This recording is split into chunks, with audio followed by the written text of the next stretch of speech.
देखिए बार बार कश्मीरी पंडित को जिस तरफ से थ्रेट आते हैं इसके पीछे एक ही रीज़न है, एक ही कारण है। जिस तरह से कश्मीरी पंडित अब आहिस्ता आहिस्ता वापस कश्मीर की तरफ आना शुरू हो गए। आप देखिए बड़े लोग आए भी जिन्होंने अपने वो मकानों को रेनोवेट किया, यहाँ के मंदिरों को रेनोवेट किया गया।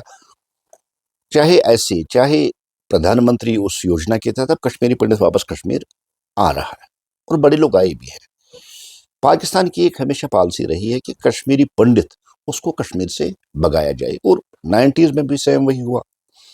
कश्मीरी पंडितों को ज़बरदस्ती यहाँ से निकाला गया, पलायन कराया गया और अब जब वापस वो आना शुरू कर दे हैं तो पाकिस्तान को फिर वही अपनी पुरानी वाली वो पॉलिसी चाहे स्ट्रेटजी का हो कि कश्मीरी पंडित कश्मीर में न रहें।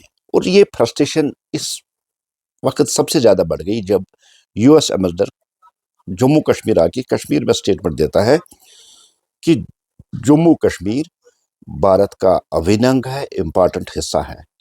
और इससे पूरी दुनिया में एक मैसेज चली गई, अलग थलग पड़ गए हैं सारी दुनिया में और कहीं भी दुनिया में उसको अब सपोर्ट नहीं मिल रहा। इसलिए खौफ और दहशत का माहौल पैदा करने के लिए फिर एक बार टेररिस्टों की तरफ से कश्मीरी पंडितों को थ्रेटन किया गया, उनको लेटर निकाली गई जिसमें उनके नाम, उसके घर तक का पता, एड्रेस कहा गया।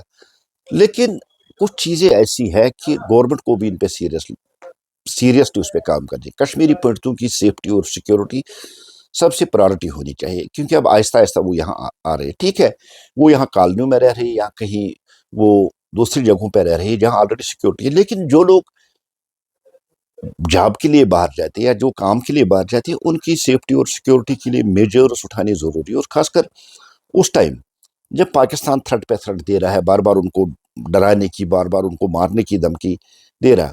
और ये भी एक हकीकत है कि हर एक को सिक्योरिटी प्रोवाइड की, लेकिन अब ऐसा माहौल और ऐसा एटमॉस्फेयर पैदा करना चाहिए जिसपे सेंट्रल गवर्नमेंट बड़ी हद तक कामयाब भी होगी। और अब टेररिज्म भी बहुत ज़्यादा घट गया है, अब कुछ परसेंट रह गए, लेकिन ये बार बार थ्रेट आना इस बात को दर्शाता है कि पाकिस्तान फिर चाहता है कि कश्मीरी पंडित कश्मीर से भागे। देखिए इसका सीधा सा मतलब है कि अभी भी कुछ OGWs या उनके जो लोग हैं वो काम कर रहे हैं, जो रैकी कर रहे हैं उनके घर का कलर, उनके गेट का कलर, उनका एड्रेस वो दे रहे। उन पे और ज़्यादा सख्ती करने की ज़रूरत है, क्रैकडाउन की ज़रूरत है कि ऐसे लोग जो ये इन्फॉर्मेशन देते हैं, जो ये रैकी करते हैं, उनको ढूंढ निकाल के उनको सज़ा देने की ज़रूरत है। यही तो मेजर्स की बात में कह रहा है कि मेजर्स लेने चाहिए। अब जिस तरह से बार बार ये थ्रेट लेटर्स, उसमें कलर, उसमें आपका फ़ोन नंबर, आपके मकान का एड्रेस, ये एक सीरियस कंसर्न है पुलिस के लिए भी, एजेंसियों के लिए भी और सिक्योरिटी के लिए। इससे निपटने के लिए अब सिक्योरिटी एजेंसियों को ऐसे इकदाम उठाने चाहिए ताकि फिर कोई ऐसा अनटूवर्ड यहाँ ना हो जाए जिससे एक रांगवासी चलेगी और कश्मीरी पंडित फिर खौफ और दहशत के माहौल में यहाँ जिए। वैसे तो कश्मीरी पंडित अब आ गए और उन्होंने बड़ी कुर्बानियाँ भी दी है। पाकिस्तान की पॉलिसी जिस तरह से नाकाम होती दिख रही है, ये उसी की फ्रस्ट्रेशन है। उसी फ्रस्ट्रेशन में अब टेररिस्ट और ISI ये सब कुछ करा रहा है।